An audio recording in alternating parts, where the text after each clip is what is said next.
the article started addressing... Hi, I'm Damien AtHope, and I'm an axiological atheist, and we're going to start the meeting. So you were telling us about underage issues? Yeah, and so this article, I forget the title of it, but it basically addressed the issue of having that hard cutoff of the 18th birthday, where the day before, anything you do is considered child or molestation, rape, whatever. Anything you do the day after is legal adult. And it approached that saying that obviously people mature at different rates, and there needs to be a spectrum. And it talked about what is pedophilia. Are we pedophiles if, you know, you're a pedophile if you're attracted to this girl 2 weeks shy of her 18th birthday. But if you wait 2 weeks, you're no longer a pedophile, you're just a person. I have a question for you. I know some southern states allow people to get married at 14. Right. So yeah, they have different rules about I think that's an issue too, that it's pretty inconsistent. It should be that marriage should be at 18. How can you say that somebody can underage 14? Yeah. So it's okay as long as you get married is basically what they're saying, which sounds very religious. Girls who are having a couple children by the time they're 18 years old, shouldn't they be allowed to get married if they want to? Well, I don't. I think that marriage to me is an adult decision. So I don't think so. I think that there's a different issue of what you're talking about, classifying that someone's exact age. I think that it should be, you know, just like we have first degree, second degree, third degree, you know, premeditated murder. I think that all of our laws should be more reason-based, because some things need stronger punishment and other things need less. I don't think that the 100% stamp, you know, like you said, 2 days before or a day before your 18th birthday, and it's you know, statutory rape, and a day after it's not. That's not reasoned. I mean, that's just not reasoned. Clearly. And what about the fact that some people mature faster than others? Okay, I met. This is not in a sexual context. On a railroad ride I was on, one of the people who volunteered for the railroad had his young daughter. She had to be about 12. She was one of the most rational, level-headed, intelligent people I'd ever met. And she was 12 years old. She knew everything about railroads. She would talk about other things, and you'd realize, I'm not talking to a 12-year-old spoiled brat who doesn't know anything. I'm basically talking to an adult. And yet she was 12. So there's a spectrum of when people mature emotionally and physically, and it's very hard to just, we have just decided to put a blanket thing on it, that you turn 18. All of a sudden you are considered emotionally and physically mature enough to do these other behaviors that we've decided if you're less than that, it's illegal. Well, I think that in general, it's like I say, how people should parent is it starts off two pyramids that are on top of each other, right? So it starts off with a child almost zero rights, and the parent almost 100% rights. And then as they mature, the parent's rights get less and the child's rights get more. And so it's a gradual process where you get to 18, and I believe that at that point the parent has the zero rights and the child has the 100% rights. It's not like a magical thing, you know, touch with fairy dust and now you're 18, you now have everything you had nothing before. I think that's just ridiculous to me. But I know parents, and my parents were somewhat like that, in that you didn't really have rights until you were 18. Oh, I know a lot of people. I would say most people have the opinion they own their children. Own the children. Yes. These are my children, not these are children that I take care of, who I gave birth to. Yeah, which I think should be the property. Yeah, I don't know. What I'm trying to say is that yes, they should be custodians, but they think of themselves as being owners. Oh, absolutely. And they say I'll do whatever I want. They're my kids. I mean, to me that's absolutely. I agree. That's how it is. I think it's absolutely wrong. When does that individual's rights start to outweigh the parent's rights? And one thing is like, look at the horror stories we read that require child protective services. Oh yeah. We just read the one about the mother punching her kid in public or something. She was on meth or whatever. And clearly in a case like that, no one reasonable person is going to have trouble with the state coming in and getting the kid away from that mother. and that kid has, isn't capable of making their own decisions at that point. But we will make the decisions for that. Right, but I don't think that physical aggression towards a child should ever be okay. I am against spanking. I think that any physical violence against their body or cutting of their body are all violations of the person's body integrity. The child owns that. You own yourself. You own your body integrity. Just like what's that? I'm in total agreement. Because I think to me it'd be the same as saying post-birth abortion. That's insane to me. What do you know? That's now a person. They have rights. You don't. It's murder. It's right. So to me, there's not a good. So I think that's one of the big problems is the belief you own the child, the belief that the child themselves doesn't have a body integrity of their own. That you can pierce their ears, you can cut off their genitals, you can do whatever, shave their hair, do whatever. Yeah, that's what I'm saying. I'm anti-circumcision. Because it's body integrity issues. You have no right over the child.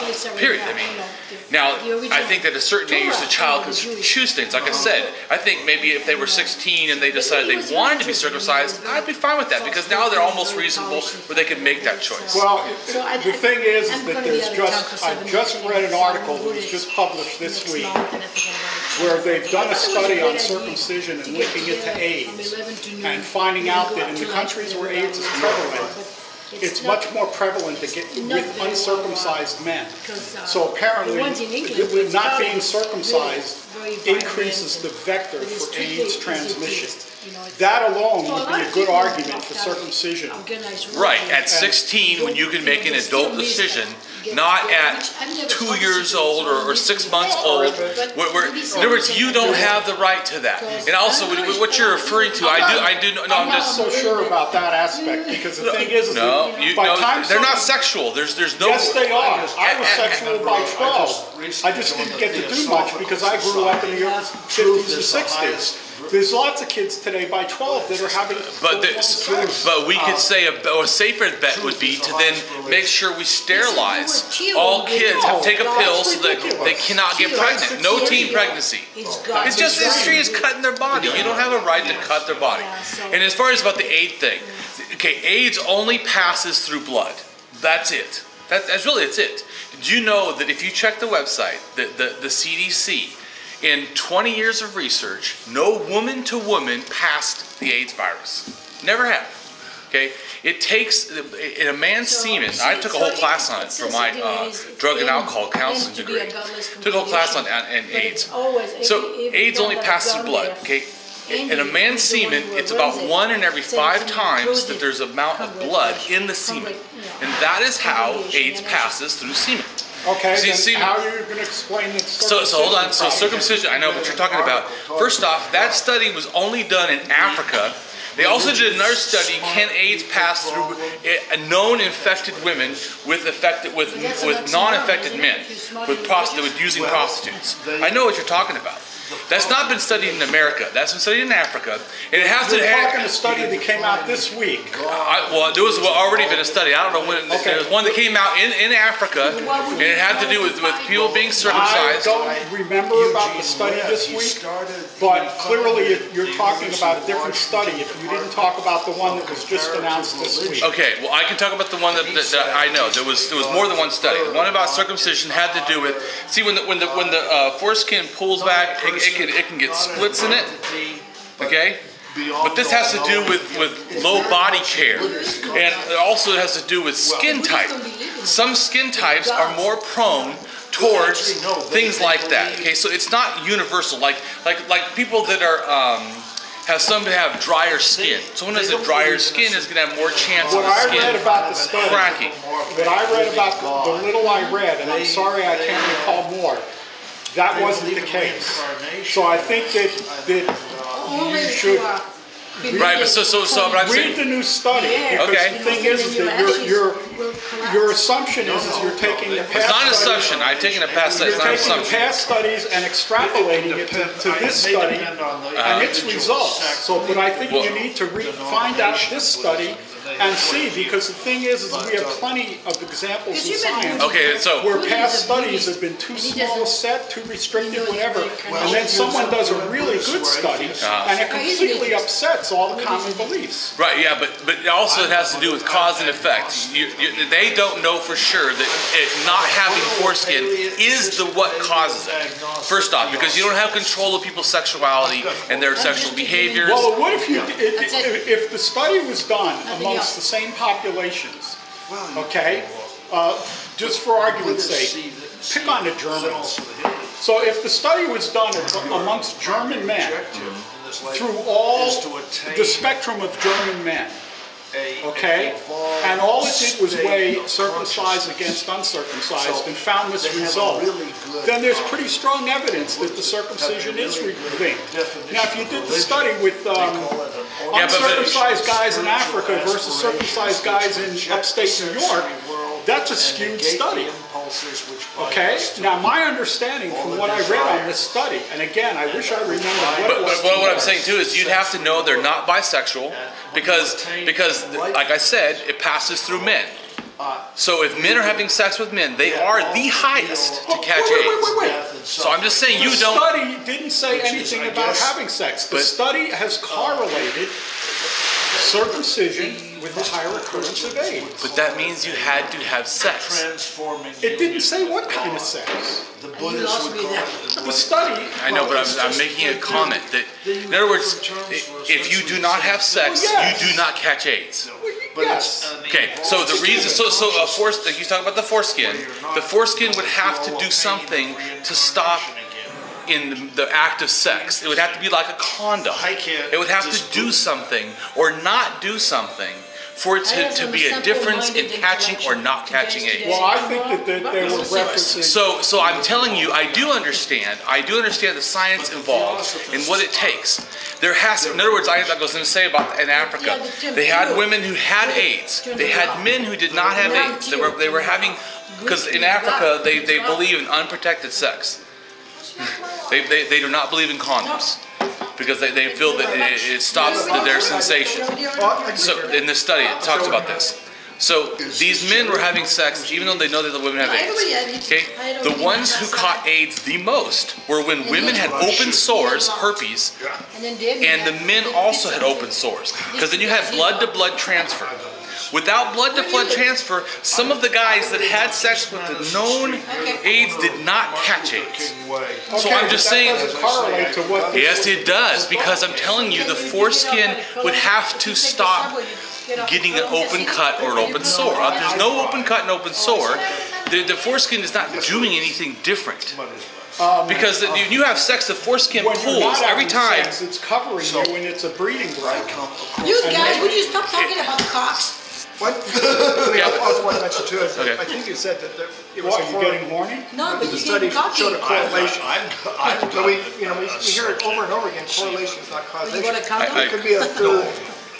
And I'm just saying, even if I agree that it's actually doing that, there has to be a reason, and I'm explaining the only reason it could be doing different is not producing an open wound by ripping and tearing, not producing an open wound for there to be a blood transfer. If there's not blood transfer, there's not AIDS transfer. But what I was getting at is that, as an example, I'm not saying this is the case, but as an example of how the correlation could be doing different.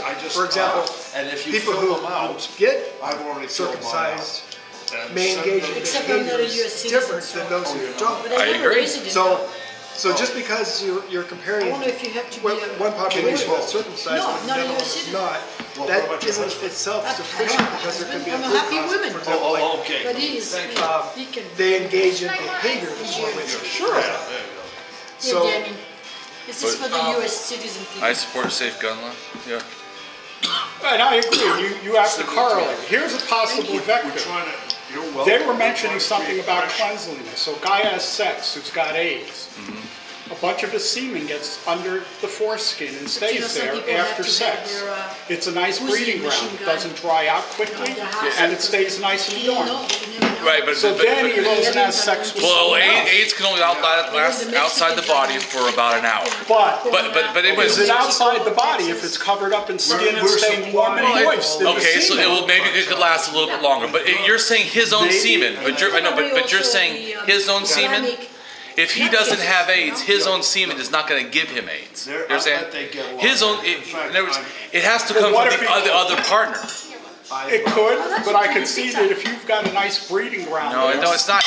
I'm telling you, I understand what AIDS does. AIDS will. You can't pass AIDS to yourself. Okay, let's drop it and go under the assumption A.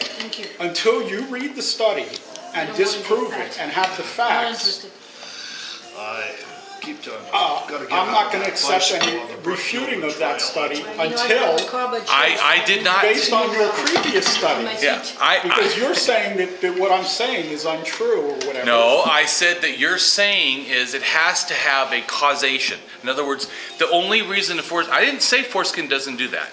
So I didn't refute your study. Can we talk about 5 skin? I didn't say that foreskin doesn't have less chance of AIDS. I said that the reason would be that having foreskin opens a wound. I guarantee no one is giving AIDS to themselves. It does. That's not what's. AIDS has to come from someone else who has HIV virus. Through blood. It has to come through blood. Now, if two guys are rubbing their penises together and the other guy's semen gets in your foreskin, maybe that could have more chance of, once again, still it being in there, unless it has a open wound in the skin. Let me try and find the study. You hear what I'm saying? Too, from men, from straight men. What's that? Women get AIDS too. Yeah. Or HIV positive. Well, first off, it's usually going to be from a bisexual man, not a straight man, because men don't get it as commonly from females, and usually it's going to be blood transfusion through like intravenous drug use, or it's going to be. That doesn't mean they have to be bisexual. No, I said. But when people say a straight man, it's not 100% that's always the case, first off. But I said it also has to do with drug use. And it also can be like it used to be, especially, was through getting, blood transfusions. Or it's not like it's the only way, but it's a very limited way. Usually it's passed from man to man or from a man to a woman because it's passing through semen. There's only a few liquids in even like if you cut a person's body open, there's a few liquids inside the body that will also have AIDS, but like your spit does not have AIDS in it. And even the mother can actually have a baby, and I think it's 90% or something like that of the time, she can do a cesarean, they can do it and actually give birth to the baby and not have AIDS, even though she does, because it doesn't pass through the placenta? Yeah. I don't recall the studies or statistics, but it sounds like vaginal birth is more risky than a transferring. Because once again, about like the foreskin, when the vagina stretches, there's a chance of it ripping. If it rips blood, it's over. If the blood can get into the eye, it's over. Well, I know that if women it's the same thing like if a man had blood in his sperm and were to ejaculate in someone's eye, they can get AIDS. That's also very valid for genital herpes for women. As a case of genital herpes flaring when she's in labor, they will do a C-section. Well, right. So like I said, once again, and genital herpes actually would be the most dangerous. Genital. I know. Yes, I know. I know. Genital. Well, that's funny because during a cesarean, you've got a lot of blood. But they're able to open it up and suck the blood out and get it out without. It's not 100% because it can't happen, but it's. Wow. Also, if you're still the one where they the doctor took the baby out in the sack. You ever seen that? No. Where it's still in the sack, it's not even broken. Wow. Yeah, I just saw that. I saw the video last weekend. Yeah, so it's not impossible to actually take the you don't break the sack. Right, yeah, we'll take it out without even breaking the sack. The amniotic sac. Amniotic sac, yeah. So yeah. FAC. Fascinating. Yeah, so to me, it's more about than just saying that something does something. It's knowing the why it does that. Why does it do that? Something. Well, that's a good question. Why did the Republican president try to stifle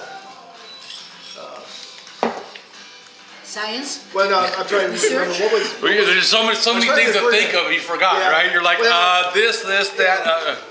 I know. I was trying to recall what is it that Reagan did that made the whole situation worse. I mean, he basically tried to ignore. That was for the mentally insane people.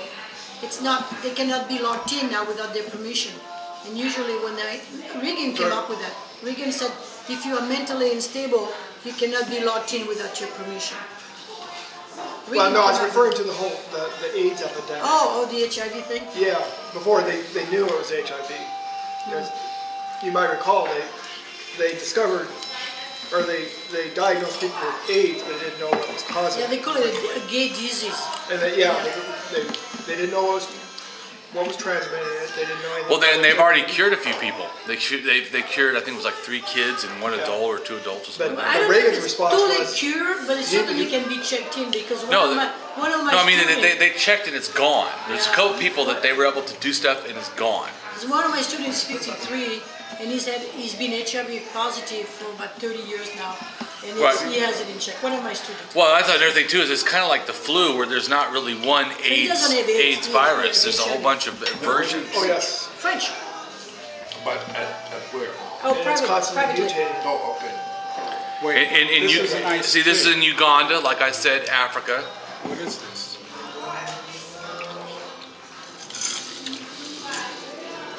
Did you get a root beer?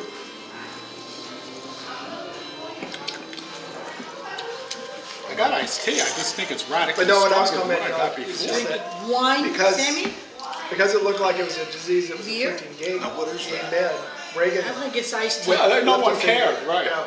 For like, drink. how many, 8 years or pretty so, color. and he did nothing. Oh, yeah, people like Pat Robinson saying it was God's retribution against them. Yeah. So Is it people Italian thought, beer? well, that's their problem. Really? Why do we have to worry? It's pretty glass. Who are we to influence God's plan? Established in 1846. All natural, let me see, what does it say? Now, honestly, But Damien, it's I don't know only if that's the study I naturally saw, okay, but the so, date yeah. is so close. Yes, Well, like I said, Yes, it says 50%, but like I said, it doesn't even matter. I wasn't saying that it doesn't do something. I was saying what it would be changing is changing the ripping of the skin. Because if there is no opening of the skin, there is no transmission. That's why, like I said, if you have like herpes or open sores, you're gonna get it. I mean, it's or you're in your eyes. If any membrane like that, you're gonna get it. I know how it passes. So Now, are we absolutely sure that it can only pass through blood? yes. Is it possible? Well, I told you there's no, it's not Mucus. mucus. No, it's not. Blood transfusion. Yeah, blood check, but it's all through blood. There's blood, and I think it's 2 other things, but it has to be like a doctor. There's other liquids inside the body. I can't remember what it is now, but it's Lymph? I don't remember. When I took the class, they're telling us all the stuff I had, and showing us documentation and everything. But it has to do it. Can we As talk far as about something else he's eating? Let's be Well, we had some guest speakers this week at where I was at the U who showed some really gruesome Do you work for them? slides Do of you sell surgery. blood some of That's that? okay. You sure you don't want to? do I know? I'm from California, and I learned it in the class because I did drug and alcohol counseling, and we had to do an AIDS thing because of AIDS passing through unprotected sex and through use of needles. We had to talk to people that are usually considered to be more risky behavior, and prostitution goes with drugs, and so that's what they felt it was absolutely mandatory for us to learn that. Just like why I became an atheist was because they felt it was mandatory that I learned about religion, because they said that in the addictions field that it's so heavy on like spirituality and religion, higher power. What was your addiction? My addiction, well, I would say I had a couple, but alcohol was my main addiction, and then my other one was probably crack. I was a crack addict. I had my heart stop at 15, Wow. and then from alcohol. Did you lose your teeth? No, No. no, it's not like meth. Meth is Oh, different. I'm sorry. I'm not Yeah. up to date on Well, no, I'm out of date because crack is not a currently popular thing.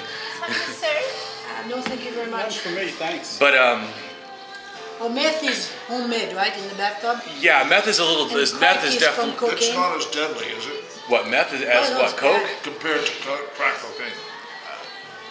They're both deadly. They're both a form of speed. They're both, I would say, are different. I mean, it doesn't. It's like saying what's the difference between a barbiturate and an opiate. I mean, they're both bad. I mean, just Besides different. The way it's. Well, you can be a processed. Barbie doll, but you can't be an Opie doll. But is crack cocaine different than just like powder? Oh, Is the website how it on affects you? that I would say origin? yes. It's basically like I think they're doing it with marijuana now, They have taken where they have photos of the like police tabs or something. taking Or photos I don't of the do first time drugs, they so I don't busted know. someone, But very I think there's something like where it's like maybe 10 wax. years. That's what they call it, or something where they like take it, and they condense it like 10 or They don't 100 even times. look like the scent. Then so it's like. In my day, we called that Absolutely, hash. lose their teeth. Yeah, so but they're doing stuff that's what crack is. Crack takes cocaine and it makes it like 100 times stronger. Because I was referring, or I was I don't even thinking drink about alcohol. Memorize the the differences in I don't keep alcohol. jail terms. AIDSmap.com. Take a look at it. Yeah, I'll look at it. Well, yeah, but And you- again, I'm not positive Once or that's the twice a site I month, read. I'm sorry, I interrupted No, you. I'm not Oh, no, saying I was it's just talking that about, I don't like the way it that, makes me feel, so I don't drink The it. difference between prosecution and someone who I'm uses somewhat powder drug cocaine sensitive. and crack. Yeah, I think there's a difference. And To me, it really shouldn't be. I mean, to me, in general, I don't believe that we should be incarcerating people. I think this is the exact totally wrong problem. I think that we should legalize everything because we should, and then we should do all the money we do a tax. All the money should go towards rehab, towards counseling.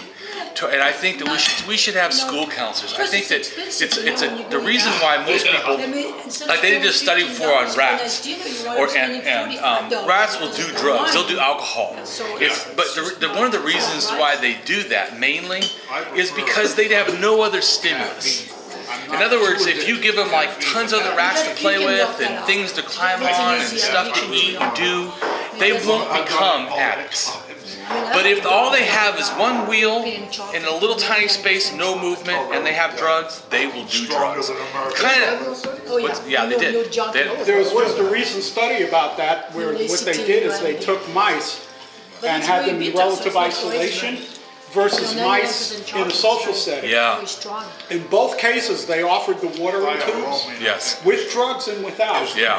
The mice who were isolated all became addicts and Right. actually killed themselves from the drugs. Right. The vast majority of them You don't killed have to have themselves. it. I mean, The mice who lived in I social used to situations make would my own try the espresso, drugs, and and I very just few had of it. them became That's the first thing you users. think about They in would the just go to the Right, other so it- untreated water and And they it were really sad. just makes Right. So to me, and I think that's one of the, we have a lot of people with untreated mental health issues. And so they already know that it's called dual diagnosis. People have a lot of mental issues and becoming more prone towards drug addiction, or have less, like you said, don't socialize much. So it's a society problem, not really a drug problem. We're focusing on the drug when it's a society problem. We need to have more humanism, more caring, more empathy, more connectedness, fighting the battle on the ground where the drug is not. It's like saying overeating is just the food problem. It's bigger than that. Where I worked at a psych hospital, one of the programs we had there was called MICA, stood for mentally ill chemically addicted. Gotta have, I wish that. Oh yeah, like I said, because you have a and the bunch of problems also. I think even addiction is a misunderstood because we made ideas first and before we had science. And this also, to me, includes mental health things. We made a lot of things like, oh, people have this problem or that problem. We find out, well, maybe they don't exactly have that problem, or maybe we don't understand it correctly. And so even the DSM is some of the stuff has to be taken out, and they're realizing some stuff they thought was all different is actually connected. And so I really think that we need to treat the human condition and not. And the DSM is constantly. The problem is that good people. Given that our government currently exists for the sole purpose of taking money and funneling it into whoever pays them the highest for bribery, it's simply a mechanism for money transfer that transferring all the money that goes to fighting the drug war that companies and other people are making into health treatment isn't effective for those people. No. So they don't care. They're not going to want to do it. They're going to continue the drug war that Hoover started with his misguidance. That's what I'm saying. That a lot of our ideas are wrong. Like just right now, if I ask you what's the worst drug in America, you know what the worst drug is? Prescription drugs. That is the worst drug in America. That is the biggest drug problem. And yet we're not waging a war on prescription drugs.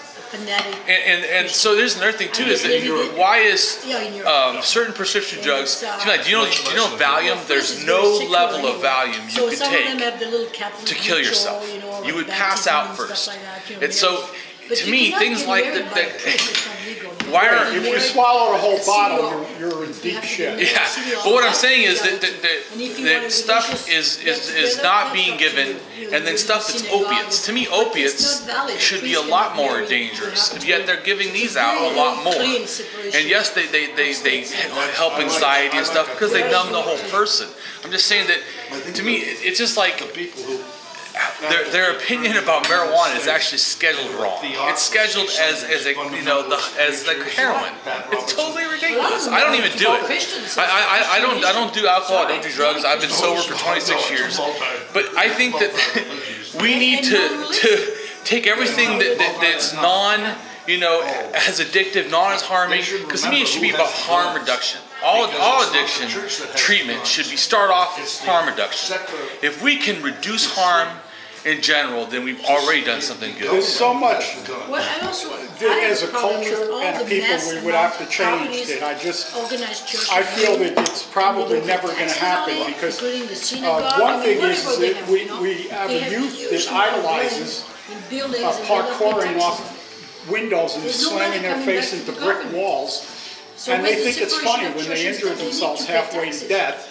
The videos are all over the internet. You see these idiots doing jackass stunts. The jackass movies, just have raised this to a level that's unbelievable. I've never been interested in watching any of that. I was thinking too that... It's fun to watch for a few minutes to realize how stupid people are. It's like when we were a kid, the expression was, would you jump off the bridge if everyone else did? And like now, it's like, well, yeah, lots of people are jumping off bridges. I think I'll try the Aurora Bridge, see how I splash on the water. But they even say, even if I broke something, it'll be funny. Let's videotape it. You were saying what now? Well, I don't know, 20 sort of multifaceted. You were talking about, I'm totally in favor of legalization. I'm not saying that some of them don't do good social work. I'm not saying that at all. I just don't think the government should have any right to tell you what you do with your own body. Yeah, totally with that. Totally. But at the same time, there are responsibilities. Consequences of responsibilities. If you are impaired, you shouldn't be behind the wheel. Well, yeah, but that has to do with everyone else's safety. You don't have 100% rights to infringe on everyone else's rights. Right. That's what I'm saying. Yeah. Because, it's often said that driving is privilege. It's not right. But I don't know time. The more you give, the higher you go. Yeah, I personally think that guns should be the same way. They should be a privilege and not a right. Yeah. But I remember a time when many people thought that they had a right to drink and drive, but there was no reason to do that because it had any say over them. And I think that's where we've really had a hard time changing. And even to this day, the consequences of drinking and driving still are not severe enough. Compared to some countries where they just take what I saw before? A Seattle police car that said DUI patrol. I didn't realize that the problem is so severe in a sense that the Seattle police actually have dedicated cars and people for DUI patrol. I just thought they all did it. But apparently they have a special unit. And it's like, are they doing in Latin? That's what it's called. emphasis patrols? I don't know. You know what? I'm pretty citizens, much the low with class, everyone on the, didn't understand rights what and was stuff. going on. So One thing I really, I agree that when fears. you're out in public, Yeah. your rights are severely limited because Absolutely. of your impact on Absolutely. others. Absolutely. I have Except it absolutely takes a long zero time. Well, problem now it with takes a lot random longer because of the checkpoints. social media. I totally agree. Now You you know, get some emotion. assuming they don't lock you up Okay, for if you 5 can hours. organize it, you know. I remember In the running into Middle one Ages. on, the TV show. I forget, years ago before Seattle stopped them because they got sued. I ran into one somewhere, where the hell was I? Anyway, I forget. But they had just set up, I think it was might have been Lake City. Have another Sprite. But they basically set up a roadblock Another Sprite, please. with the checkpoint, and they were just stopping everyone. I only had to wait a minute or two, it was no big deal. And it's like, I didn't feel that impinged on my right. These people were just checking to see if I was driving illegally. And they can't do it just by looking at me. Yeah. And so I'm all for checkpoints like that, One thing I wish they would do more of is that I wish the Seattle police would cut down, be a lot harder on people with their cell phones. There's too many people to this day with the goddamn thing up to their ear, which is illegal. And you were a trucker, I was a trucker. Mm-hmm. I know that when I'm even on my speakerphone, my mind is distracted from driving enough, just having a conversation. Yeah. And would I have someone in the vehicle with me when I take people on a long trip? I know that I'm distracted. But not as much as you are when you're on a phone. And no, yeah. But certainly, to me, one of your hands is not available. Yeah, well, even if you're using a hands-free device. But I still think it's better than, like you said, I'm against this, your hand. And you know what? And more, I see truckers doing this. I see truckers going down I-5 with the cell phone up to their ear. It's like, put the fucking thing down. You're driving an 80,000-pound vehicle. Yeah. But even I more only dangerous gone is to texting. the annual. Of course, yeah. Of course it is. Of course it is. And you got your hand. But see, but all they have to do really is make a thing for the phones that once it hits a speed, it doesn't text. Right, they've thought of that. Yeah, you can tie a GPS. It knows how fast you're going. It should be easy. The other thing they could do is if they Bluetooth it to the cars. They could Bluetooth it if they had a system. True, they should do that too, but I'm just saying, I think that it should be, it's just like seatbelts, I don't think that seatbelts should be mandatory because it's only the person's right. But if they have a thing that says you can't drive without breathing a breathalyzer, now that I have no problem, because then that's affecting everybody else. So if it affects you, you have the right to die. You don't have the right to kill everyone else. Friday night? So Let me make a note of it. Sammy lives on Capitol Hill. it's your own self. You have the right. Downtown. Now, like I said, I do think that that having a GPS in your phone that says once the phone goes over 5 miles an hour, it stops texting. That's his job. I think that that's fine, because I think that the public good is way more important at that point, because it has to do with what you do with other people. At Thursday would work too at night. My interview's, I forget, 11 or Okay, something. I'll put you down for Thursday. What I was getting at about I was thinking maybe we could go even to church. hands-free. Yeah. Have you ever heard from these nice people we met at If instead you have somebody in the vehicle I don't think with we you, will. that That's person too bad. can I'll see join what's the meeting. happening Yeah. and they know what the driving situation is. I'm going to be gone for 7 weeks, so we have to. Driving environment. Going back Yeah. to France. And Yeah, I'm going back to they Chicago. can regulate their conversations accordingly. Unfortunately, So she if you never need to stays there. concentrate She more keeps on coming back to the driving States. situation, Yeah, it's true. With that they're foreign not going to be as culture. distracted. Maybe I'll take your word for Well, it. they're way ahead of us in Same some things ways, that I I can did. tell you. I didn't miss my butt. Granted, I it's probably because I was distracted by the conversation, but they were, it's almost like having two drivers, or I should You say, don't have to go. twice as many eyes. But I have to go. No, I don't think I'll Talking stick about someone on around a cell little. Yeah, you phone, should. free. You know where the I've 41 tried is, it. right? Are you One going to time, the 41? I don't Someone know. wanted I to see do a it's phone across the interview street. for a job.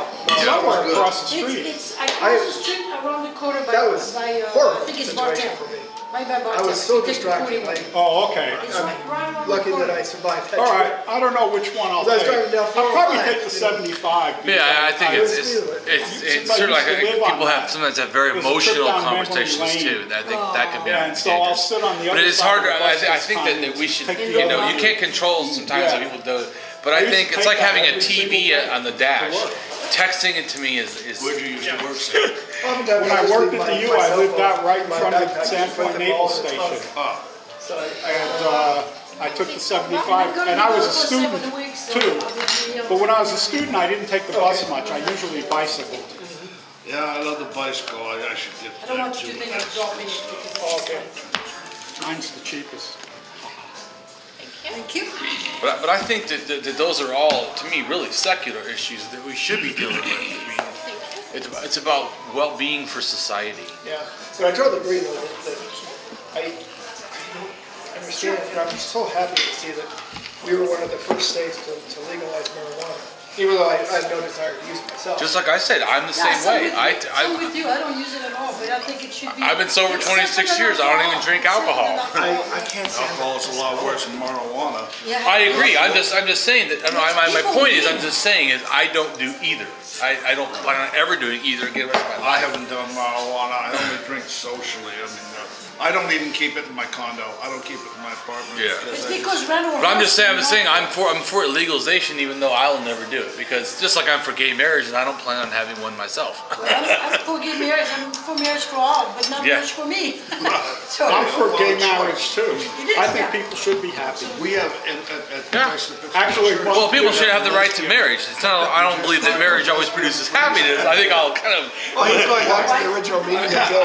Oh. Oh. There's another quick one. I was like, I don't know. I don't know if I always say everyone's marriage is happy because. I was so confused. There's another one. it It's should be irrelevant in I'm all politics, for too. gay marriage. Let them be as miserable as the straights. Yeah. But I think, I'm for poly marriage. If 5 people want to get married together, who am I to say? The government should have no right to say what adults do with their lives. I agree, and I think that they should remove taxes, benefits for just being married.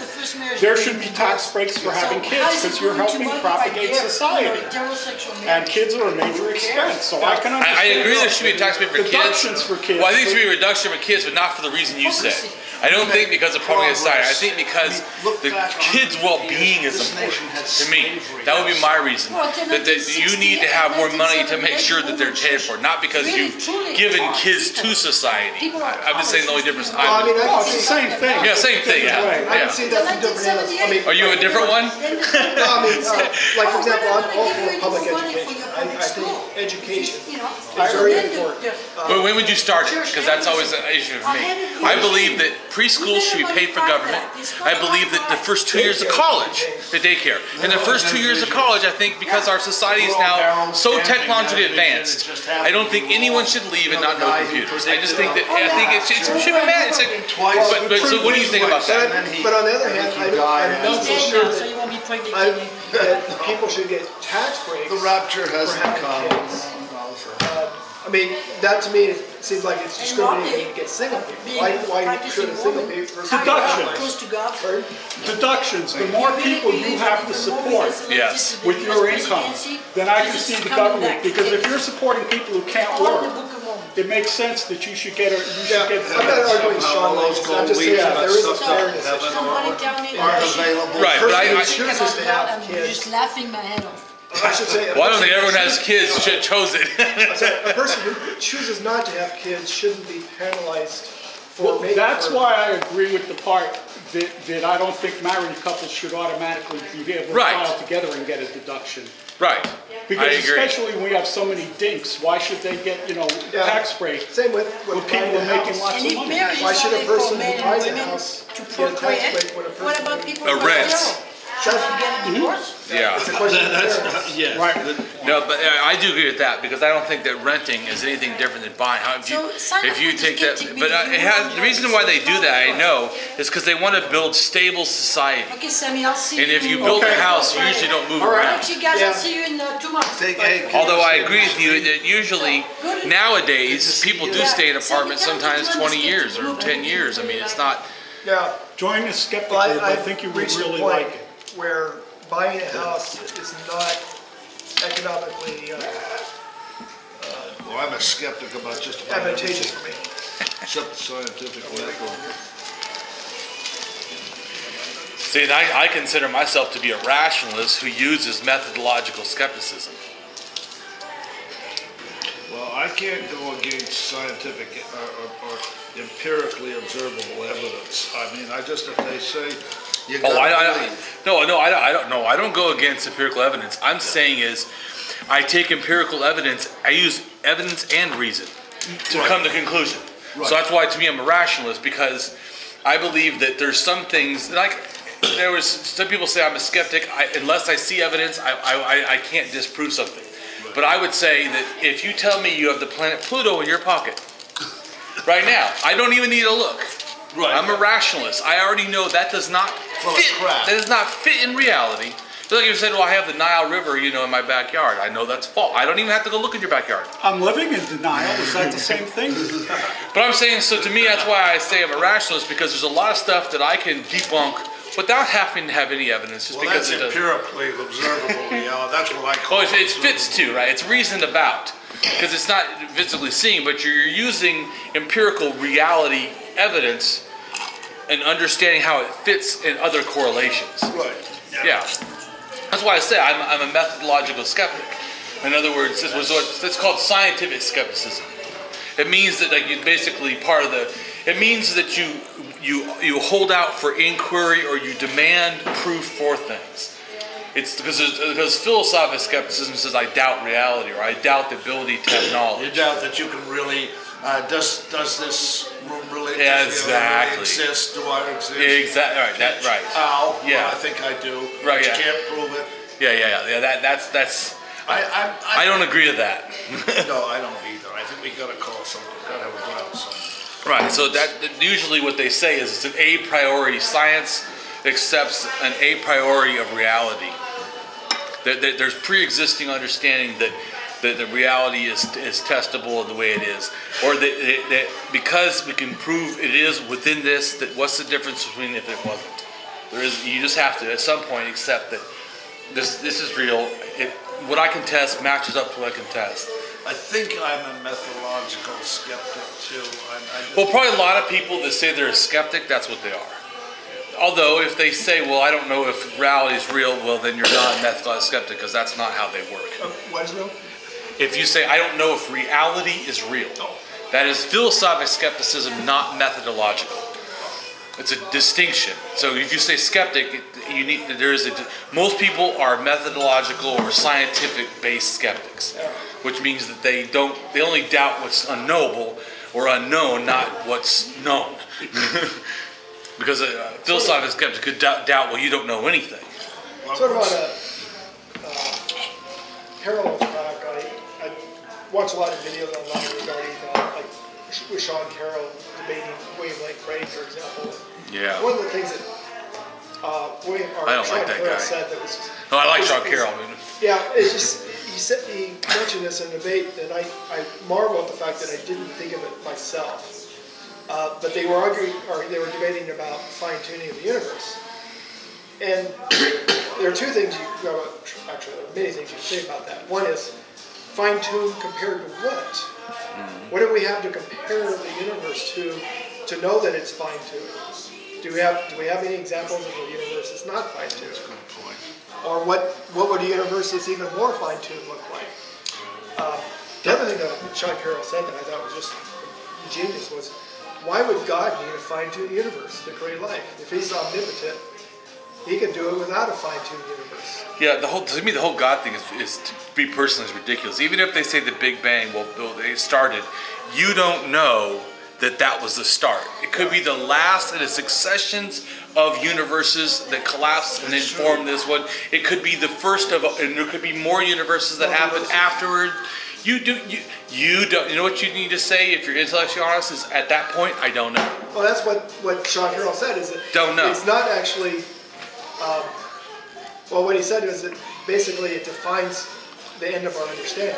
Mm-hmm. That's how I've been taught. Right, and to me, like I say about the why rationalism too, because in what's probably beyond that is more natural. More what? More natural. Like in other words, it's since everything we see is natural. Every test we've ever done, there's never been supernatural ever. And nothing's ever been magic. Nothing ever has been where you can go, you know what, there's absolutely, the natural conclusion just does not fit. In fact, so to think that at the beginning of it, it had to be supernatural is actually a flawed thinking. Since you have a million things all natural, the best conclusion or hypothesis or even possibility would be more natural. Yeah, even if time were to have started at that moment. The fact that we don't understand how that works doesn't mean it's not natural. Well, to me, the whole idea of the God is, it comes down to a very simple thing for me. Why explain stuff I can't understand with something else I can't understand? Right. That's a good point. I can't possibly comprehend everything in the universe and the complexity of it. Even what man knows alone, even what everything mankind knows, there's no way any single person can comprehend a billionth of it. Yeah. And so why would I want to explain this vast wealth of knowledge and stuff with something else I can't understand?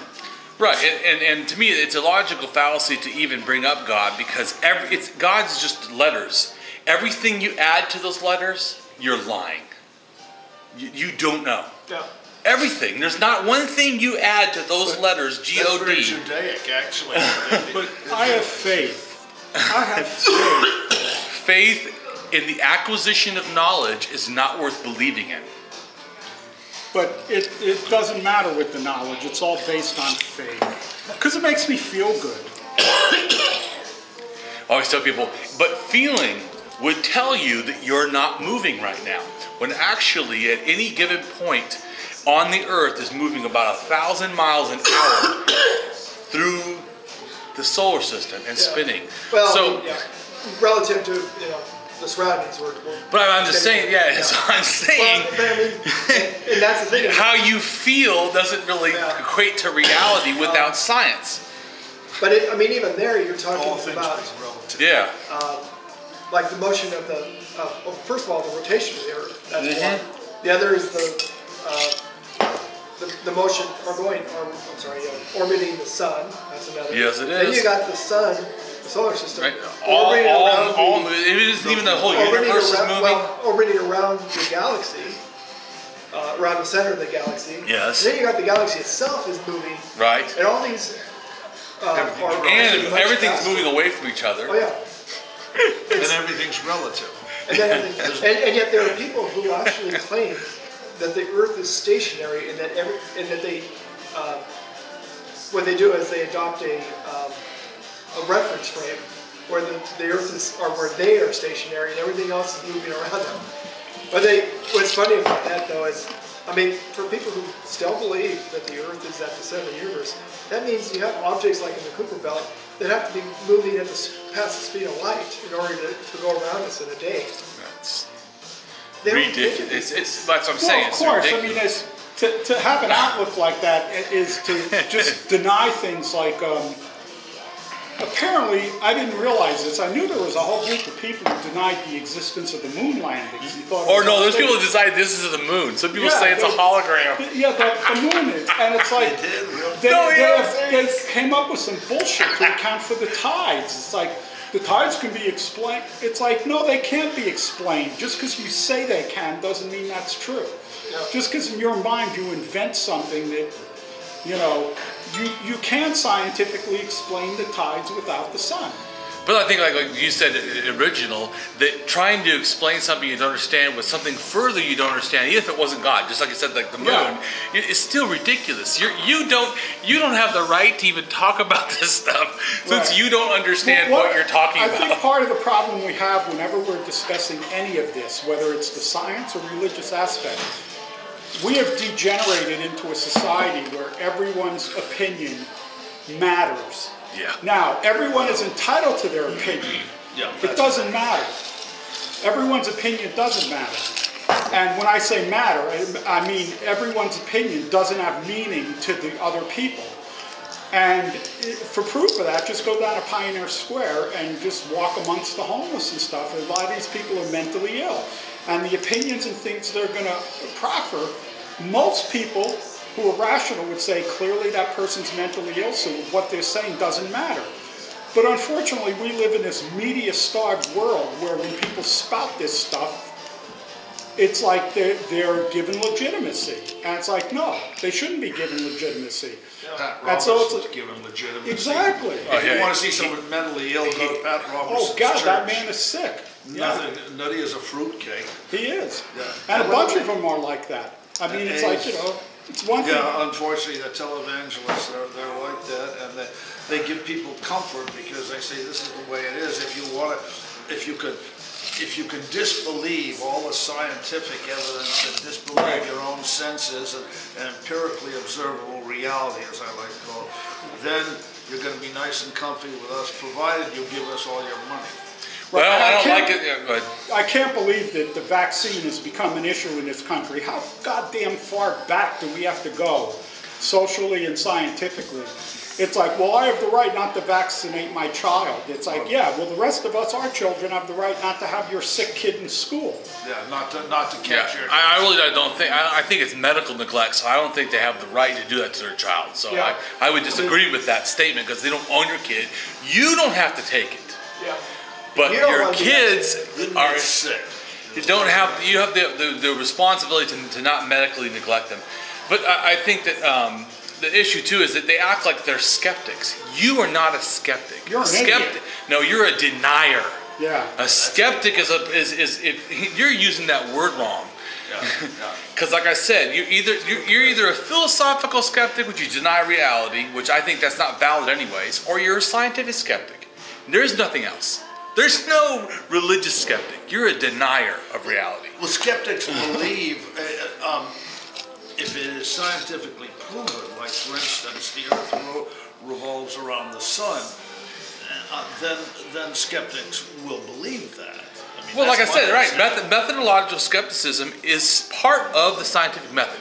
The scientific method basically is 3 philosophical properties.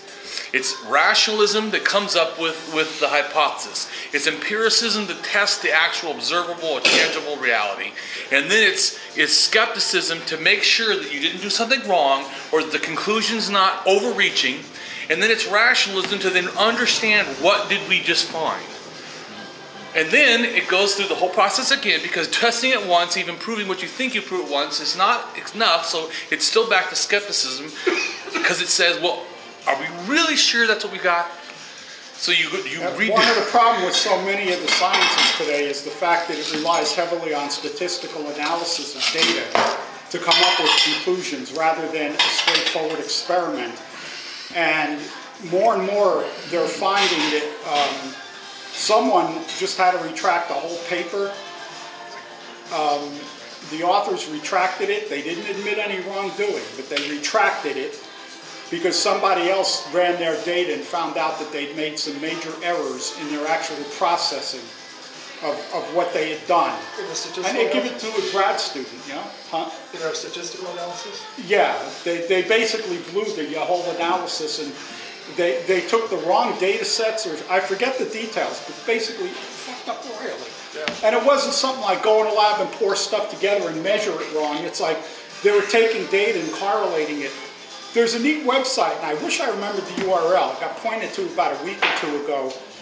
And what it does is you can pick out some data set, like I'll make things up off the top of my head.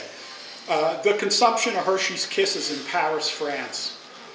And then you ask it for over the years. And then you ask it for a similar data set, and it'll come up and find that enrollment in Tibetan monk school. And they'll show that the 2 curves are almost identical. And the problem is that that's a correlation, but there's no causality to it. People eating Hershey's Kisses in Paris don't have an effect on Tibetan monks. Right. And yet they show, the purpose of the site basically is to show people that you start getting things that start getting very close to each other that are not so obviously far-fetched. And then all of a sudden you're dealing with a big problem, especially in the social and other sciences that do this. The social sciences, right.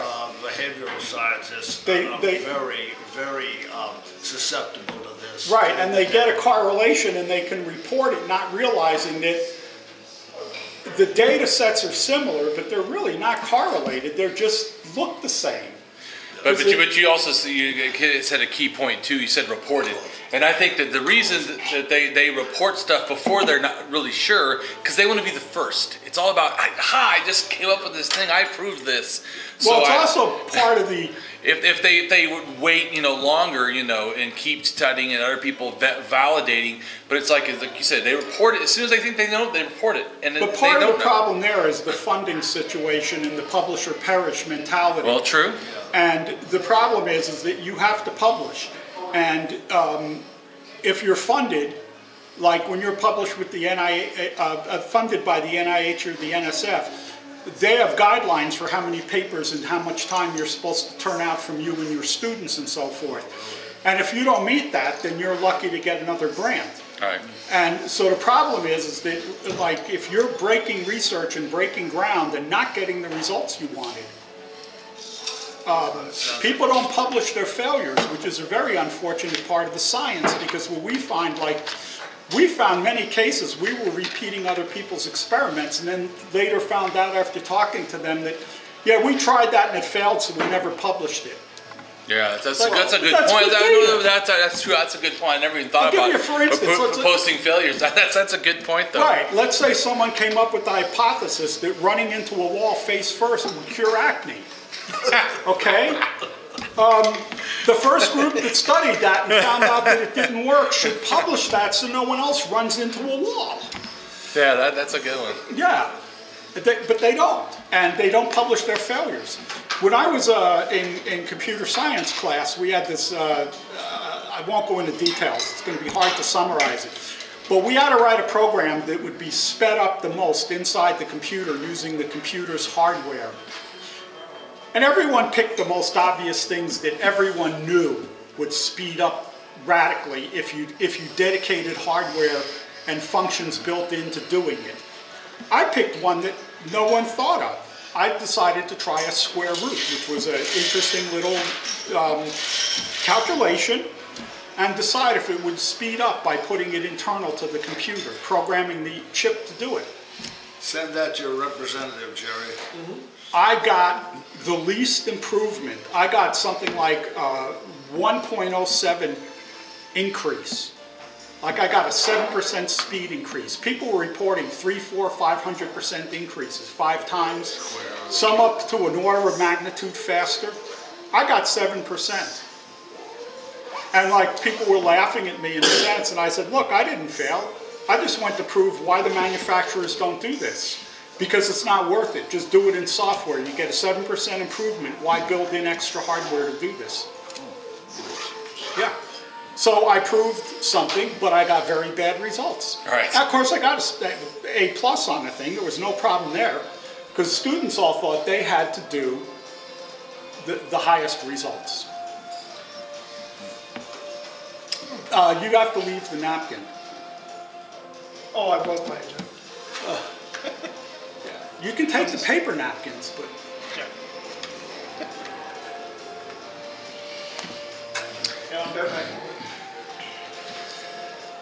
Yeah, I think that... So here's a good story about statistics. This is funny, it's a joke. It's a true story. When I was in college, this is in the early 70s, a bunch of us at lunch were sitting around and discussing statistics, and it was getting a little heated here and there. I had this blind friend, Peter. He was a music major. He was very smart, and he realized the discussion was going nowhere. And so at one point he interrupted everybody. He goes, can someone tell me how many grilled cheese sandwiches Oscar made for lunch today? So we went over and counted. We figured out how many we ate, and we did a rough calculation. And we came up with it. He said, it didn't have to be exact, of course. He said, I just want an approximate number. So we said 50. And then Peter asked, okay, now about how many people ate lunch today? So we knew how many we were, and we tried to guess at how many had come and gone and whatever. We came up with about 30. So Peter asked everyone for a statistic. And everyone said that the average person ate 5/3 grilled cheese sandwiches. 5/3? Yeah. Did you go through them all? Yeah, assuming that they were all eaten. And, that made sense. Everyone, on the average, ate 2 sandwiches. Peter goes, nope, you're all wrong.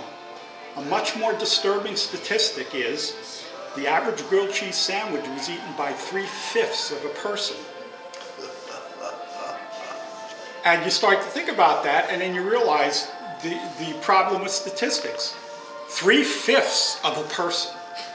Okay, so if you had an entity of this grilled cheese sandwich and it gets eaten by 3/5 of a person, it logically makes no sense. It only makes sense numerically, but logically doesn't. Right. Whereas the person eating 5/3 of the sandwich, that we can envision, because you can cut off 1/3 of the second sandwich. Give it to your girlfriend. But you can't cut a person into 3/5 of a person. And that's one of the problems with statistics is dealing with that aspect, besides the correlation. Yeah, don't they usually just round up or round down? Not in a case like that. If we were actually doing a study for that, we would have to report that the average person ate 5/3 grilled cheese sandwiches. But isn't it when you say, I guess you could say around the average? Because like for my book I just wrote, I use tons of this stuff, not so much statistics, but about time frames. Like when something started, and it's really hard sometimes to say when something started, or it's. So some of them I just round up or round down, just so it's close. I say around. It's around 2,000 years ago, or around 9,000 years ago. Yeah. Instead of trying to be, so it's just. Right. If you don't know an exact date, I think that's good enough for discussion. Like for instance, recently I'm very un-Jewish in terms of everything. You're very un-Jewish? Racially I'm Jewish, I can't deny that, but religiously and culturally. But I do remember that we're somewhere around year 57 something, 57, 70 or whatever. I forget the year in the Jewish calendar. So it is safe to say that the Jewish... 5,774 years ago. You could safely round it to 6,000 and you're not... Right, yeah. You're not exaggerating. I know what it is since I actually listed it in my book. Okay, but if you rounded it to 10,000, well, you're almost off. You're off, yeah. That's too far off. Whichever I gotta go. All right. Thanks, Gary. All right, I'm gonna go too. Yeah, I think we should all go. I suppose I'm